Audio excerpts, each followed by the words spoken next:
Permisi Bu. Ya, silakan duduk. Ini Lika ya? Iya. Oh iya, kayaknya kemarin Lika dapat ngechat ibu katanya mau konseling. Iya, tak chat kemarin. Iya, gimana? Udah nyaman belum duduknya ini? Udah boleh nyender nggak Bu? Boleh nyender, boleh. Yang penting jangan tidur aja, nanti Lika ketiduran di Saya sini. ketiduran nanti. Nggak jadi cerita kan jadinya kan? Gimana? Ruangannya nyaman nggak? Nyaman, bagus ternyata Bu ya. Iya, kamu baru pertama kali nih kesini. Saya kan nggak pernah konseling sebelumnya. Oh, berarti aman-aman aja selama kuliah ini ya? Iya, belakangan ini aja yang nggak aman. Oh, belakangan ini nggak aman. Emang Lika sekarang semester berapa? Semester 8. Semester 8? Wih, udah mahasiswa tua ini ya? Iya, Mbak, udah Iya. mahasiswa akhir. Udah mahasiswa akhir, gimana? Udah stresnya dapat banget ya? Dapat banget. Untuk banget saya capek.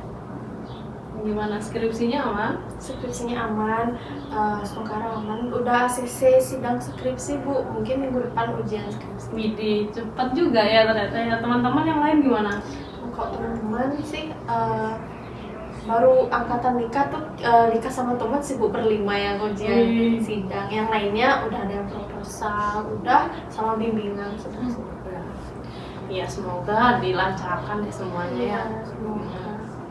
Berarti kali ini bukan tentang skripsi nih berarti masalahnya. Bukan. Ibu kira tentang skripsi. Lika bilang mau cerita di sini.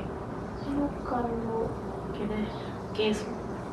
Mungkin sebelum itu kita berdoa dulu kali ya supaya kita bisa dilancarkan segala sesuatu yang kita rencanakan ini. Semoga kegiatan konseling ini juga berjalan lancar, dimudahkan dalam mencari solusi juga. Nah, bisa deh berdoa dulu nih ke kepercayaan masing-masing aja.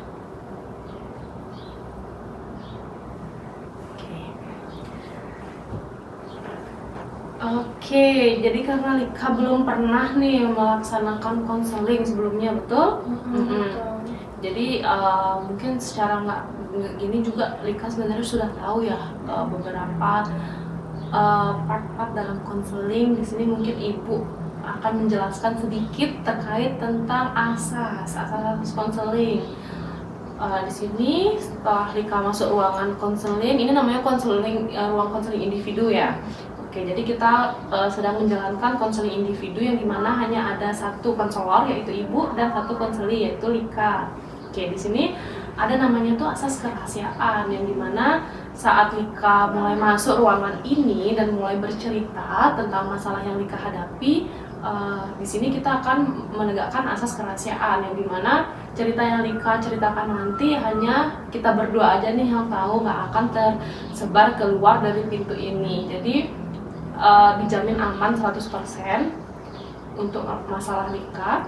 Terus ada juga namanya asas keterbukaan yang dimana Ibu berharapnya Lika itu mau bercerita secara terbuka dan terkait masalah yang Lika hadapi. Semakin Lika terbuka tentang masalah yang Lika hadapi, mungkin itu akan membuat kita lebih cepat mencari solusi terbaik untuk Lika ya. Oke, terus ada juga namanya asas kesukarelaan. Selain asas keterbukaan, ada kesukarelaan, dimana walaupun Lika bebas bercerita, boleh terbuka cerita, tapi Lika juga harus sukarela, gimana nggak ada paksaan dari siapapun. Apakah Lika ke ruangan ini ada paksaan dari orang luar? Enggak sih Bu. Nggak ada ya. Oke, ini atas kemauan Lika sendiri. Atas sukarela Lika sendiri. Oke. Jadi apa yang mau Lika ceritakan boleh Lika ceritakan. Kalau misalnya emang Lika menganggap itu bagian privacy dan nggak boleh banget ada orang yang tahu, boleh Lika keep aja, nggak usah ceritakan ke Ibu juga nggak masalah ya. Oke. Ada dari asas ada yang mau ditanyakan nggak? Ya aman Bu ya. Aman, dijamin aman. Oke. Kalau misalnya nih sekarang Ibu mau membahas terkait tujuan, yang dimana Lika kan ke ruang konseling ini nggak mungkin dong cuma hanya iseng-iseng aja ke ruang konseling ini, pasti ada tujuan. Dan Ibu juga menjalankan konseling ini juga memiliki tujuan. Jadi tujuan konseling ini semoga kedepannya Lika bisa menemukan solusi untuk masalah yang Lika hadapi. Jadi di sini Ibu sebagai fasilitator aja ya untuk sebagai tempat Lika untuk bercerita. Jadi untuk kedepannya ya, masalah yang Lika hadapi itu keputusannya Lika sendiri yang mengambil keputusan. Mungkin di sini ibu hanya mengasih saran atau masukan, tapi kalau misalnya Lika nggak mau pakai saran dari ibu ya juga nggak masalah gitu ya. Oke, bisa paham? Oke, lanjut lagi ke permasalahan Lika nih. Kira-kira apa sih yang membuat Lika sampai datang ke ruang konseling ini? Kan udah semester akhir nih, apa kira-kira yang membuat Lika kesini? Saya bingung banget Bu, karena apa ya, kan saya tuh bingung setelah saya lulus nih saya kemana ya Bu? Apakah saya lanjut S2 atau saya lanjut PPG atau saya ngonor dulu di sekolah? Nah, ketiga itu tuh pilihan yang membuat saya bingung banget Bu. Saya takut banget salah ngambil keputusan kan. Jadi saya bingung saya pilih yang mana ya Bu di antara tiga itu. Terus juga didukung sama teman bimbingan saya, mereka udah punya planning sendiri Bu. Dia setelah skripsi wisuda lulus, dia tuh tahu dia kemana. Dia tuh tahu, oh aku habis S1 aku mau ngajar dulu di sekolah ini, atau aku mau lanjut S2 soalnya aku pengen jadi dosen. Terus ada yang mau kerja keluar juga, terus ada yang mau PPG juga. Cuma saya aja yang belum punya planning ke depannya saya mau gimana. Itu sih Bu, saya stres banget milihin itu.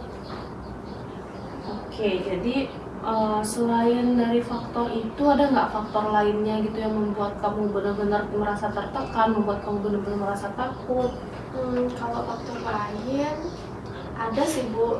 Satu itu dari orang tua saya. Orang tua ya? Iya. Kenapa itu? Orang tua saya kan berharap banget saya tuh setelah lulus nih langsung bisa berkarir gitu. Mungkin mereka udah bosen mungkin lihat saya belajar terus, karena saya juga kan stres sama kuliah kan, buat tugas banyak banget. Mungkin mereka berharapnya saya berkarir sih Bu setelah lulus ini. Nah jadi itu salah satu tuntutan dan saya nambah kepikiran karena hal itu. Jadi saya bingung. Dari berkarir ini, tapi orang tuamu nggak mengharuskan kan, Lika harus seperti ini, Lika harus seperti ini gitu? Enggak sih, karena orang tua saya tuh sangat sayang sama saya, jadi dia mau bebasin saya mau pilih yang mana, pilih karir yang mana. Cuma mereka berharap aja saya setelah lulus S1 saya udah bisa berkarir sesuai dengan minat saya. Oke, berarti orang tua kamu mendukung nih semua keputusan kamu, kamu mau lanjut PPG atau kamu mau lanjut S2 atau lanjut jadi guru pun orang tua kamu mendukung. Tapi berarti apa yang kamu cemaskan dari orang tua kamu itu? Tapi dia tuh mereka itu lebih ke pengen saya berkarir. Berkarir itu ke berarti berpenghasilan, finansial. Bisa punya tabungan sendiri. Oke. Bisa hidup mandiri gitu sih Bu. Oke. Terus kalau misalnya keinginan kamu sendiri gimana? Kalau keinginan saya sekarang sih ya itu cuma pengen saya punya satu pilihan, saya punya satu target nih. Setelah saya lulus saya mau ngapain gitu, dan apa yang harus saya lakukan sekarang, itu sih Bu yang saya pengen banget sekarang. Berarti kamu pengen memperjelas karir kamu mau kemana, supaya kamu nggak bingung lagi nih, skripsi bentar lagi selesai, bentar lagi sidang, tapi sampai sekarang pun kamu belum tahu mau kemana, mau ngapain. Jadi saya pusing banget Bu mikirin itu. Ada nggak langkah yang sudah kamu lakukan?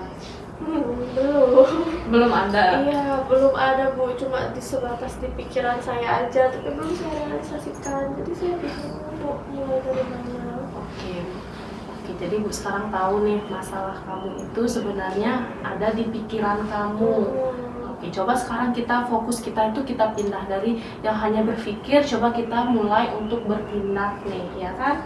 Kalau misalnya hanya kita pikirkan, itu bukan nambah mengembangkan kita, tapi malah membuat kita stuck di sana. Iya kan? Karena kamu malah terus kamu kepikiran itu, stres kamu jadinya kan? Habis waktu saya Bu mikirin ini terus. Iya. Coba sama aja kayak kamu nyusun skripsi nih, misalnya kamu hanya pikirin aja, aduh susah banget skripsi gitu, tapi kamu nggak ada aksi nyata yang kamu lakukan. Kira-kira selesai nggak skripsi itu? Enggak. Nah itu sama juga sekarang kayak Lika sekarang memikirkan nih masa depan Lika itu seperti apa, mau seperti apa, tapi nggak ada aksi nyata yang kamu lakukan. Terus kalau kayak gitu kan juga sama aja bohong gitu kan. Iya, sekarang coba kita gini kan, evaluasi lagi nih dari tindakan yang kamu lakukan, kira-kira apa yang bisa kita lakukan ya? Apa yang bisa kamu lakukan deh untuk mencapai keinginan kamu itu? Mungkin Bu ya, sebelum mencari informasinya mungkin saya membuat perbandingan Bu ya.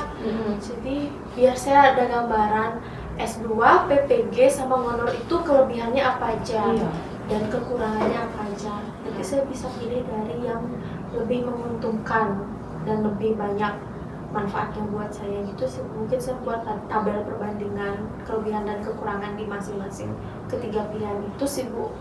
Oke.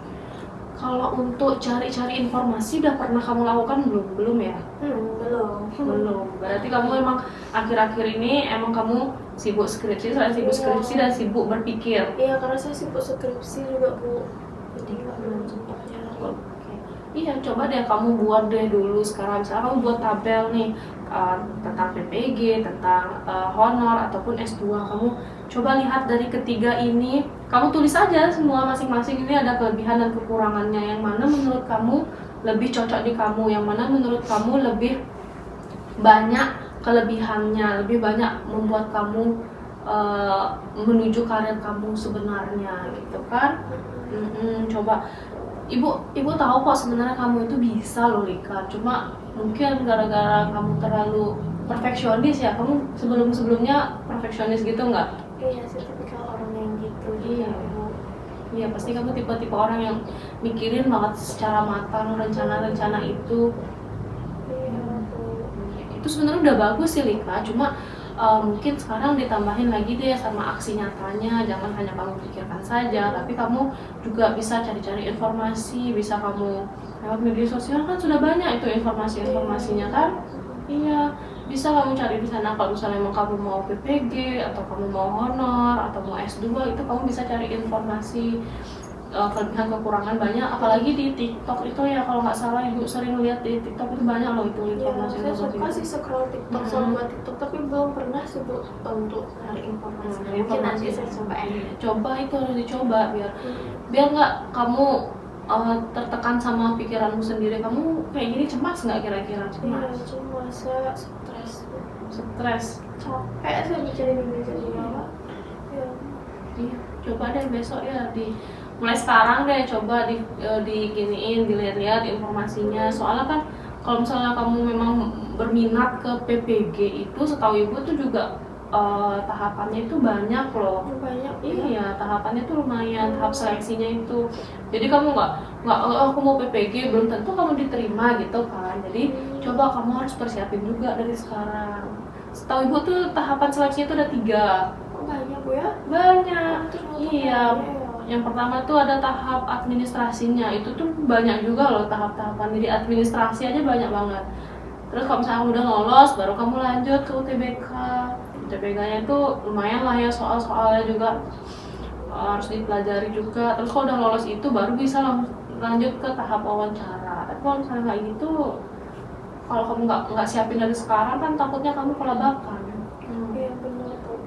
Terus kalau teman-teman kamu gimana? Apanya gimana?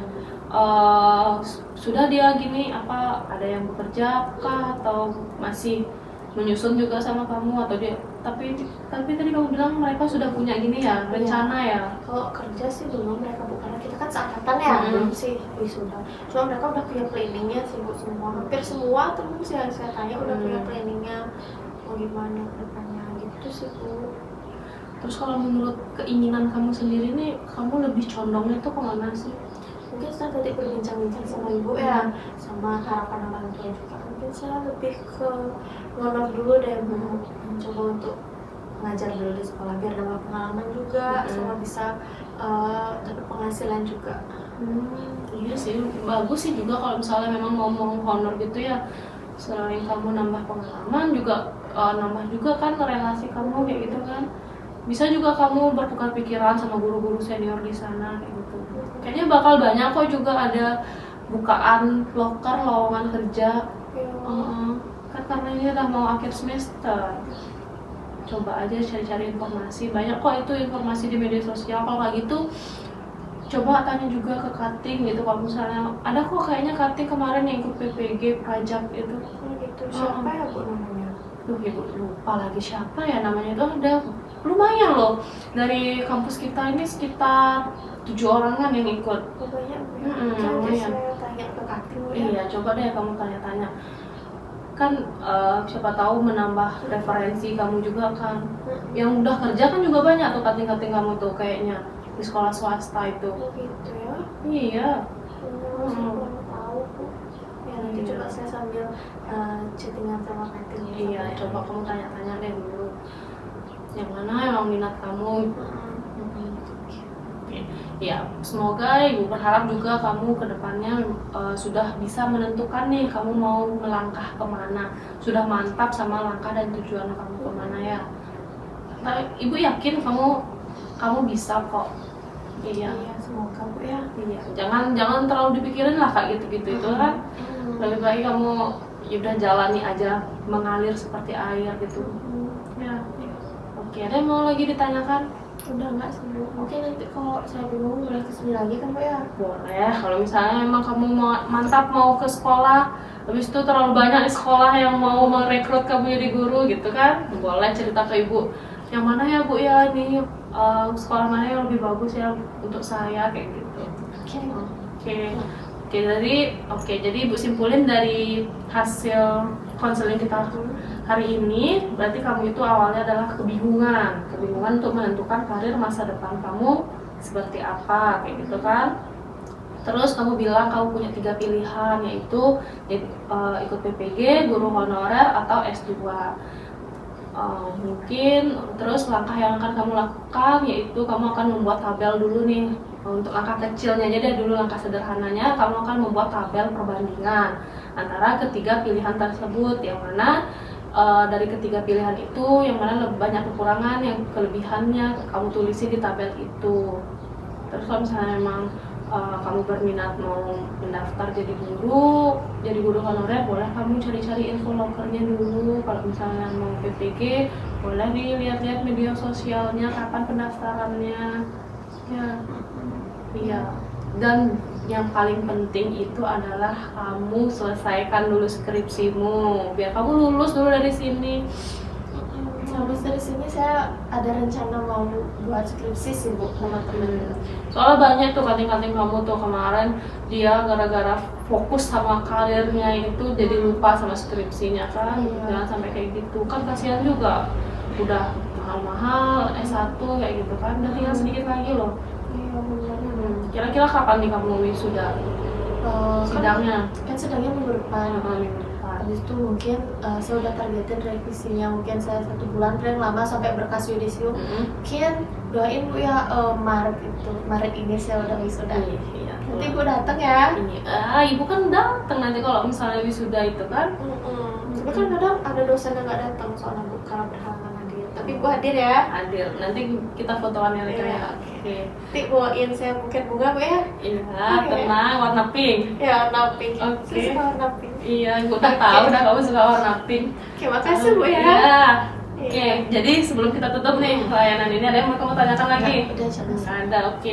Jadi karena kita tadi sudah mengawali dengan doa, jadi kita akhiri lagi dengan doa.